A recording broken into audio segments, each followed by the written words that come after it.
एक गांव में सोमनाथ नाम का एक व्यक्ति रहता था। वह स्वभाव से काफी लालची और मक्कार किस्म का था। उसके घर में उसकी पत्नी थी और जीवन खर्च के लिए वह खेती करता था। वह अपनी फसलों को हमेशा ऊंचे दामों पर बेचता था, जिससे उन्हें काफी मुनाफा होता था। फसल पक जाने के बाद उसे घर लाकर रख देता था। और जब सभी किसानों का अनाज बाजार में बिक जाता था, उसके बाद वह अपना अनाज बाजार में लेकर बेचने जाता था, जिससे ग्राहक मुंह मांगे दाम पर उसका अनाज खरीदते थे। इस बार भी उसने यही किया। जब सभी किसानों का अनाज बिक गया, उसके कुछ दिन बाद सोमनाथ ने अपने अनाज की बोरियों को बाहर निकाला और एक एक करके बाजार जाकर बेचने लगा। बाजार में किसी और के पास अनाज ना होने के कारण सोमनाथ मुंह मांगे दामों पर अपना अनाज बेचता और फिर घर वापस लौटता। एक शाम जब अनाज बेचकर वह घर वापस लौटा तो उसकी पत्नी ने उससे कहा, क्यों जी? सुना है आप अपनी फसल को बहुत ऊंचे दामों पर बेच रहे हो। इससे खरीदने वाले को काफी नुकसान होता होगा ना? क्या बकवास कर रही हो? फसलें होती ही इसलिए है। अगर किसान अपना फायदा नहीं सोचेगा तो भूखा मर जाएगा। लेकिन इतने ऊंचे दामों पर फसल खरीदने वाले को कितना नुकसान होता होगा? आखिर वह भी मेहनत की कमाई है। तुम बाकी किसानों की तरह सही समय पर फसल को क्यों नहीं बेचते? अरे जाओ, वैसे भी मैं आज थक गया हूं और तुम मुझे ज्ञान देने लगी हो। यह नहीं सोचा, पति काम से लौटा है तो उसकी सेवा करें। मुझे बहुत तेज भूख लगी है, जाकर खाना लगाओ।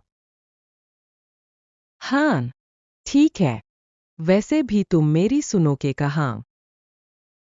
हे भगवान, मुझे कैसी पत्नी दी है तूने? पति का साथ देने के बजाय मुझे ही ज्ञान देने बैठ जाती है। कुछ दिनों तक ऐसे ही चलता रहता है और सोमनाथ अपनी फसल से काफी अच्छा दाम कमा लेता है।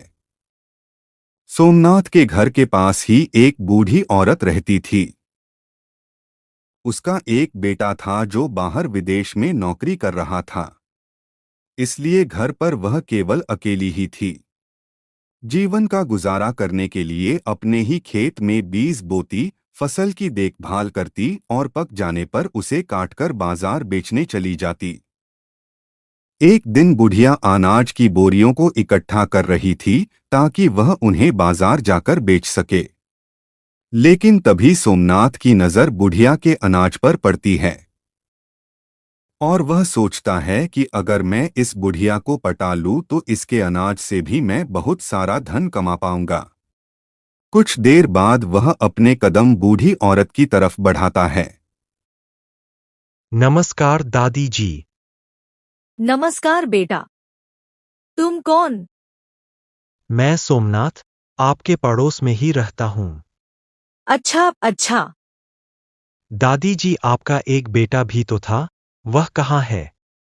अरे, बेटे को काम से फुर्सत हो तब ना। कोई बात नहीं दादी जी, मैं भी आपके बेटे जैसा ही हूँ। आप इस उम्र में इतनी मेहनत मत किया करो वरना तबीयत खराब हो जाएगी। क्या करूं बेटा? पेट पालने के लिए कुछ ना कुछ तो करना ही होगा। एक काम करिए दादी, आप इस अनाज को अपने घर पर रखिए। एक एक बोरी करके इसे बाजार जाकर बेच आऊंगा और बदले में जो धन मिलेगा वह मैं आपको दे दूंगा। नहीं बेटा, तुम इतना परेशान क्यों हो रहे हो? नहीं दादी जी, परेशानी की कोई बात नहीं है। वैसे भी मैं अपना अनाज भी बाजार जाकर बेचता हूं तो साथ में तुम्हारा भी ले जाऊंगा। अच्छा ठीक है। भगवान तुम्हारा भला करे। तो दादी जी, मैं सुबह आकर अनाज की बोरी लेकर जाता हूं, ठीक है? ठीक है बेटा। अगली सुबह सोमनाथ फिर से दादी जी के पास जाता है और उनसे अनाज की बोरियां ले लेता है। अनाज की बोरियों को बैलगाड़ी में रखकर वह बाजार की ओर निकल जाता है।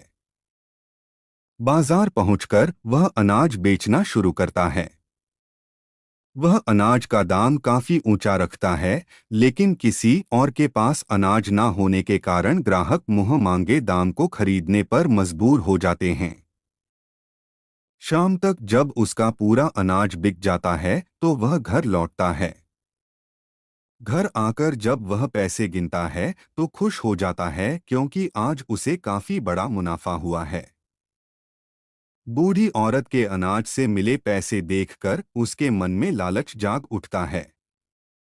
वह उन पैसों में से आधे पैसे अपनी जेब में रख लेता है और आधे पैसों को लेकर बूढ़ी औरत के पास पहुंचता है। अरे बेटा, आ गए तुम।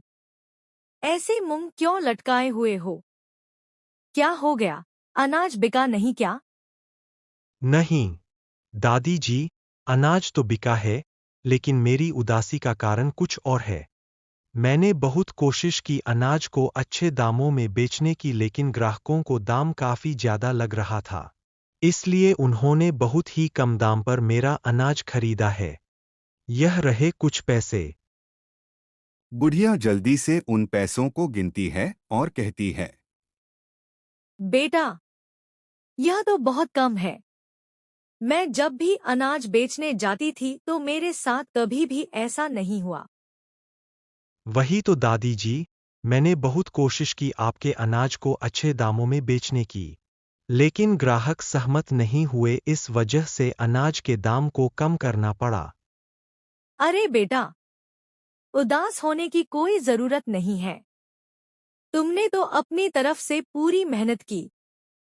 कुछ देर बाद सोमनाथ वहां से जाने लगता है, लेकिन बुढ़िया उसे रोकती हुई कहती है, बेटा, तुमने अनाज बेचने में काफी मेहनत की है।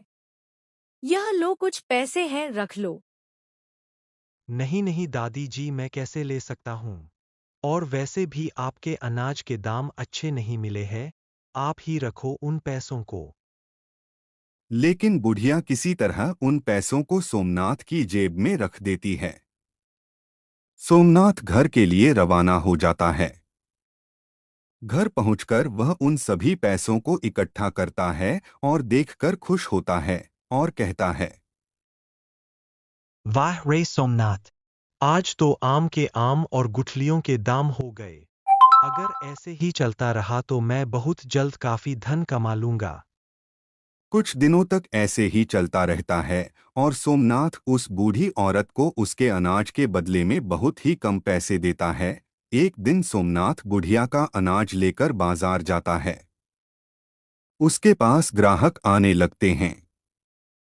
बगल में लखनचंद भी अपना अनाज बेच रहा था। उसने देखा कि सोमनाथ के पास काफी अनाज है। वह देखकर सोचने लगता है कि सोमनाथ के पास इतना अनाज तो कभी था ही नहीं, फिर यह अनाज किसका है? तभी लखनचंद का दोस्त कहता है, अरे भाई, तुम्हें पता नहीं है, सोमनाथ ने अपने पड़ोसी बुढ़िया दादी को अपने चंगुल में फंसा लिया है और उन्हीं का अनाज बाजार में बेचता है। सोमनाथ बहुत ही लालची और धोखेबाज इंसान है। वह जरूर दादी को बदले में बहुत ही कम पैसे देता होगा और बाकी बचे पैसे खुद ही रख लेता होगा। अगली सुबह लखनचंद दादी के पास जाता है और कहता है, नमस्ते दादी जी, मेरा नाम लखनचंद है। मैं बाजार में अपना अनाज बेचता हूँ। वह बात कहते कहते सोमनाथ के बारे में बात करने लगता है और कहता है, दादी जी, आपके अनाज के तो बहुत अच्छे पैसे मिलते होंगे ना आपको? दादी जवाब देती है, नहीं बेटा, अभी अनाज बहुत ही कम दाम में बेचा जा रहा है। सोमनाथ हर रोज अनाज की बोरियां लेकर जाता है और उदास चेहरा लेकर वापस आता है। यह सुनकर लखनचंद कहता है, नहीं दादी जी, बाजार में तो आपका अनाज काफी अच्छे दाम में बेचा जा रहा है। मैंने खुद अपनी आंखों से देखा है। कहीं ऐसा तो नहीं है कि सोमनाथ आपको इसके बदले में कम पैसे देता हो और बाकी पैसे खुद ही रख लेता हो। यह कहकर लखनचंद चला जाता है और कुछ देर बाद सोमनाथ दादी के पास आता है। लो दादी, खूब कोशिश करने के बाद बस इतने ही पैसे मिले हैं। क्या हुआ बेटा? क्या आज भी अनाज अच्छे दामों में नहीं बिका? कहाँ दादी, बहुत प्रयास किया लेकिन कुछ ठीक नहीं हुआ। लेकिन बेटा, लखनचंद मेरे पास आया था। वह कह रहा था कि आज तो अनाज काफी अच्छे दामों में बेचा है। नहीं नहीं दादी, लखनचंद झूठ बोल रहा है। बेटा, मैंने तुझे अपने बेटे जैसा माना था और तूने मुझे ही धोखा दे दिया। यह पैसे यही रख दे और दोबारा मुझे अपनी शक्ल मत दिखाना। और हाँ, याद रखना, जिस पैसे की वजह से तुमने मुझे धोखा दिया है, एक दिन तेरे पास बहुत सारा पैसा होगा लेकिन वह किसी भी काम का नहीं होगा। याद रखना। सोमनाथ बुढ़िया के घर से बाहर निकलकर कहता है, यह लखनचंद भी ना, इसे मैं बाद में देख लूंगा। बना बनाया काम बिगाड़ दिया। अच्छा भला आसानी से पैसे कमा रहा था। कुछ दिनों बाद सोमनाथ काफी अमीर हो जाता है। उसके पास घर, गाड़ी और ढेर सारा पैसा आ जाता है। लेकिन तभी सोमनाथ बहुत बीमार पड़ जाता है।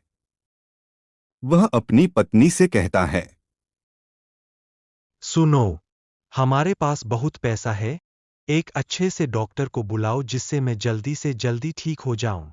पत्नी डॉक्टर को बुलाती है, लेकिन डॉक्टर उसे पूरी तरह से ठीक नहीं कर पाता है। सोमनाथ फिर से कहता है, हमारे पास बहुत पैसा है, एक अच्छे से हॉस्पिटल में मुझे ले चलो ताकि मैं पहले की तरह स्वस्थ हो सकूं। उसकी पत्नी एक अच्छे से हॉस्पिटल में उसे इलाज के लिए ले जाती है। लेकिन वहां से भी कुछ बेहतर परिणाम नहीं मिलता और फिर वे दोनों वापस गांव लौट आते हैं। अब उसे बुढ़िया की वह बातें याद आने लगती हैं और कहता है कि सच कहा था बूढ़ी दादी ने। मेरे पास आज बहुत सारा पैसा है, लेकिन मेरे किसी काम का नहीं।